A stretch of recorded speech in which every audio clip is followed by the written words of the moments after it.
you all? Hopefully, all of you guys will be healthy at your home during this tough time. Today is your host Shubham Kumar and welcome back to Legal Talk series once again. Today is a very special day for me because today we are talking about such personality that does not need any recognition because all of you will know him. Respected Mr. Anil Swaroop sir has been retired IS officer. Sir, I feel very happy to know that you took out your precious time for us. Thank you for joining us today. Thank you.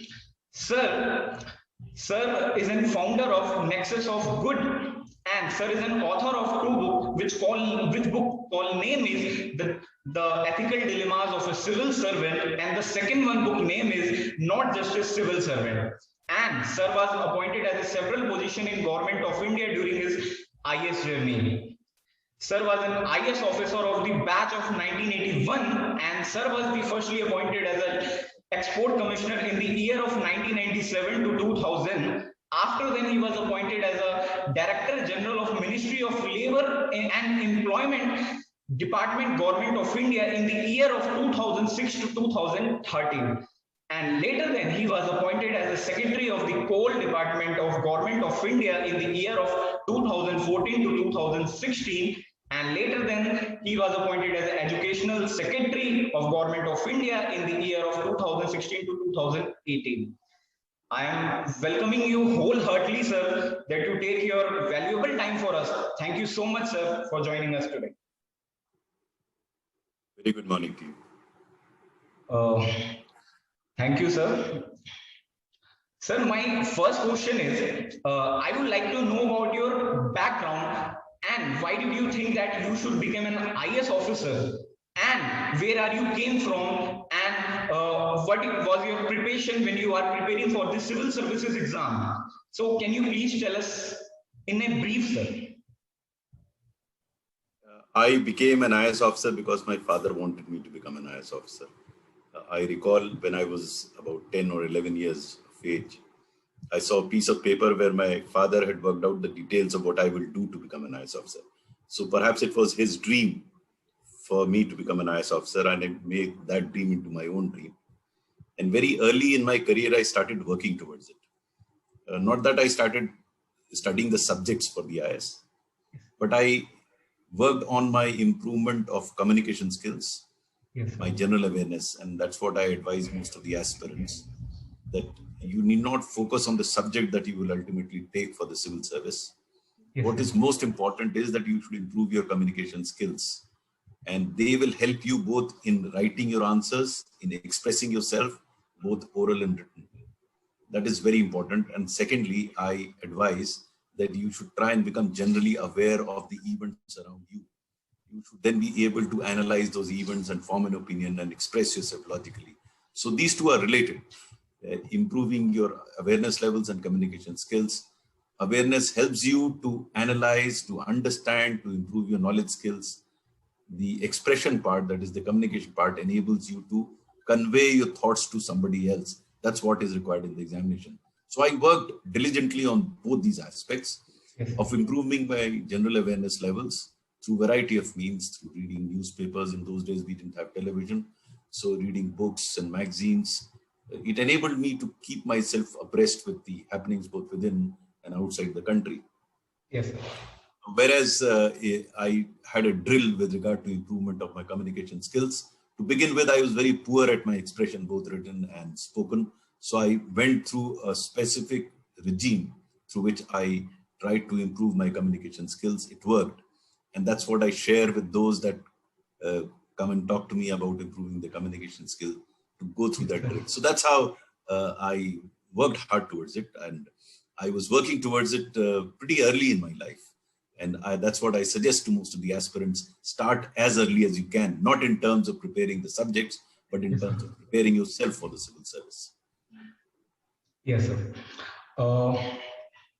Sir, I would like to know about, you are the author of two books which call name is Ethical Dilemmas of a Civil Servant and not just a civil servant, your second book. So, sir, what is your significance of your book? Basically, your books, what tell about, sir? See, I wrote the first book not just as a civil servant, yes, sir. As a consequence of my assignment to roll out a national health insurance scheme called Rashtriya Swasthya Bima Yojana. When I was doing that scheme, I decided to write a book. I was in service then. Yes, sir. And initially, that book was supposed to be only on health insurance. But subsequently, I got assignments like that of Secretary Cole, which was a very challenging assignment, yes, followed by Secretary Education, which was again very, very interesting. So I had to include chapters of these two experiences also, and some other experience as a civil servant. And not just a civil servant, was an outcome of the thought process of a civil servant, wherein I'm trying to say that a civil servant need not necessarily be typically what is understood of a civil servant. All the negative connotations that you can have of a civil servant are associated with this term civil servant or a bureaucrat. So I was trying to, convey in this book that a civil servant need not just be a civil servant. Whereas the second book was as a consequence of a different experience altogether. I used to visit the academy, the Lal Bahadur Shastri National Academy of Administration, where IS officers are trained.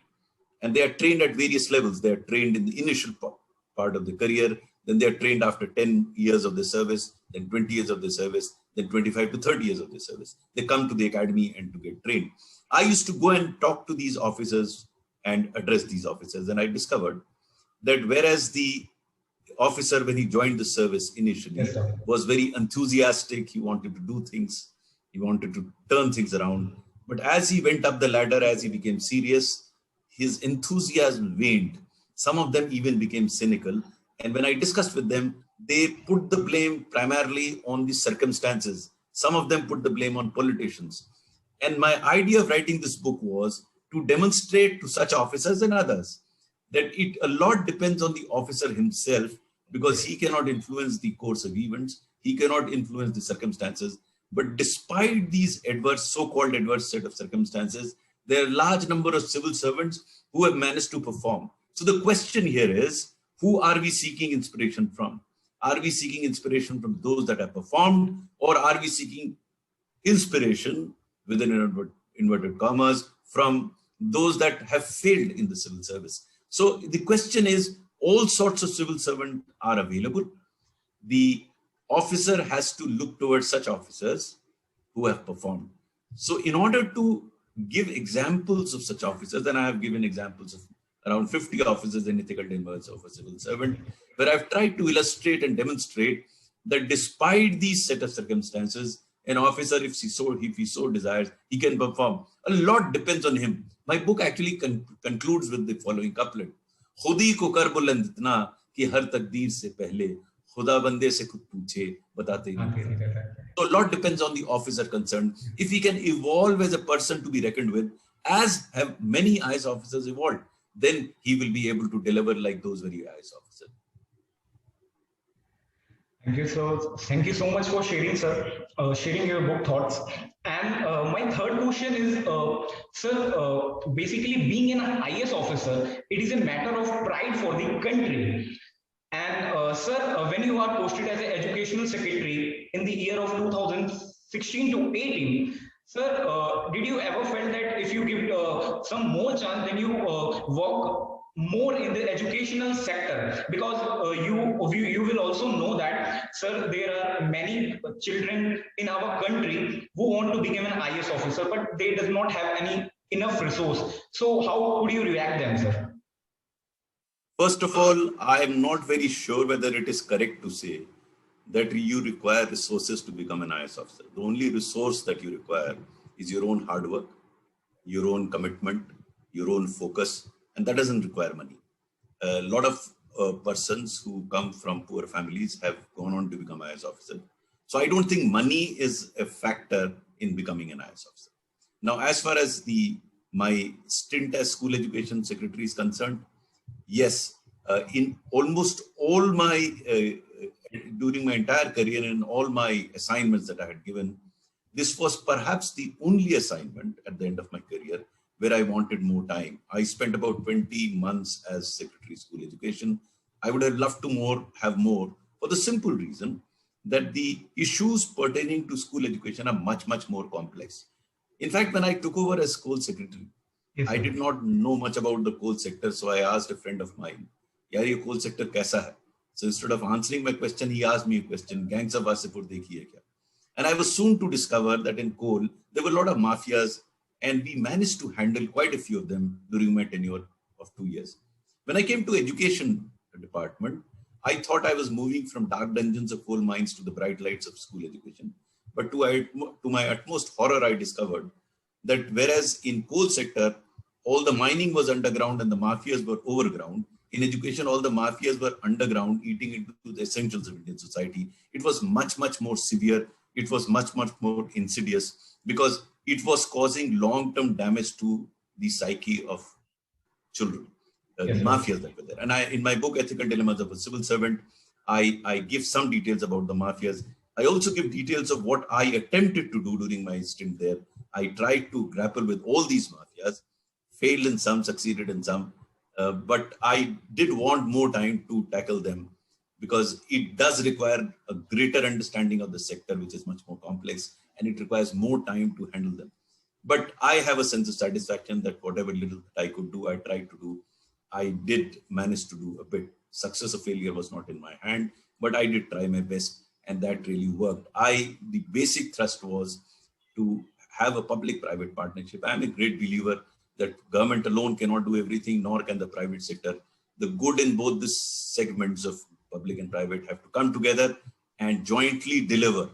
And I started that, and I'm glad that even after retirement, I'm able to push through this public-private partnership. So whereas I agree with you that the stint that I had as education secretary, I would have loved to have more time, but then there is never all the time available to you what you want to do. So post-retirement, I've started this society called the Nexus of Good.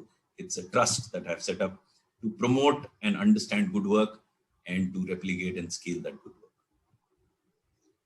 Thank you for sharing your valuable thoughts, sir. My fourth question is, you are the founder of Nexus of Good, sir. Basically, what is Nexus of Good, sir?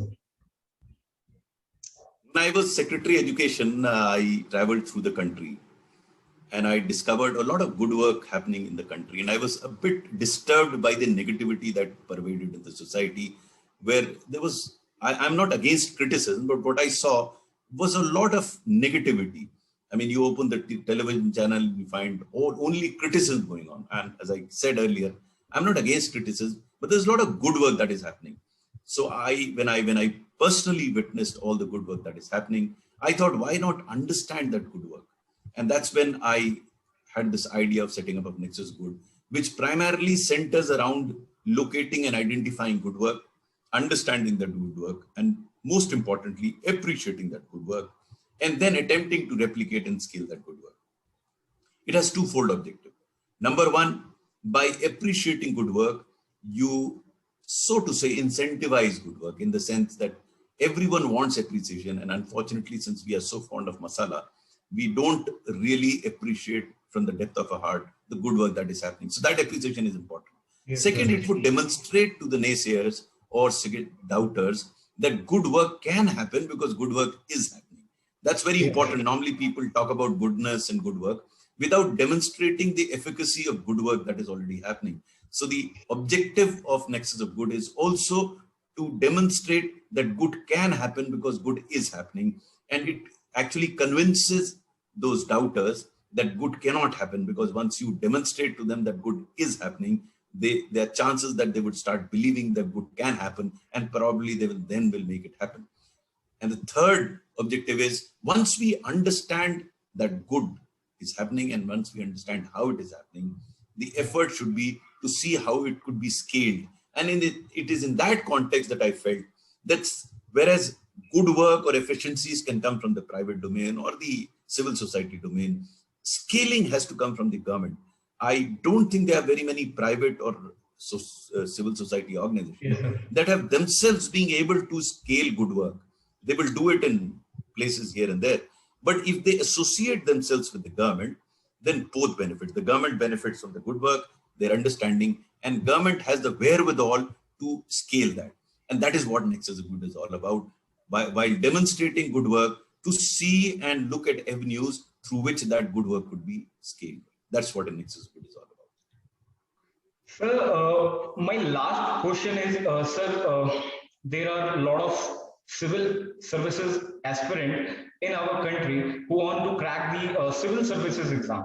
So, sir, basically, I want you to be talk about what's your strategy, and if you have give any general tips for them, sir. See, I appeared more than 40 years ago in the civil service exam, so I'm Yes, not sir. fully conversant with the pattern of exam now. I have some idea. Yes, So I sir. may not be able to guide them specifically. What I tell them, and which I had mentioned earlier, the aspirant has to focus on two primary things, and the earlier he does it, the better would it be. The first relates to, as I mentioned earlier, was improvement in communication skills, both written as well as spoken. Both are extremely, extremely important for getting into the civil service and in the civil service also. Because if you don't have those skills, then you will find it very difficult. The other reason is that you may have the best of knowledge in your mind, best of things in your mind, unless you are able to communicate them, their value is not understood. And value in terms of an examination is the marks that you get.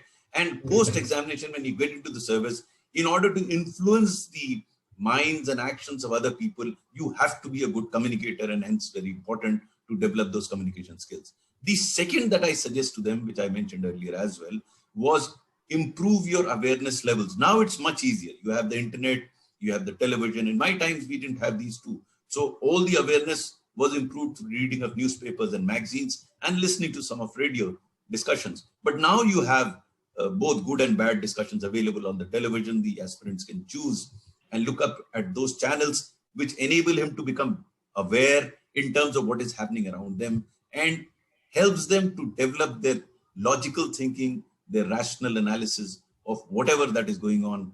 And once they do that, they stand a better chance of qualifying for the civil service. So the focus has to be improvement of communication skills and improving your general awareness levels. Thank you, and thank you so much for sharing your valuable thoughts, sir. Now it's the time to stop the conversation, sir. I'm very glad to have you on board, sir. So thank you, and thank you so much, sir. That you took your Thank you very valuable much. time God for bless you. us. Take care. Thank Take you. care.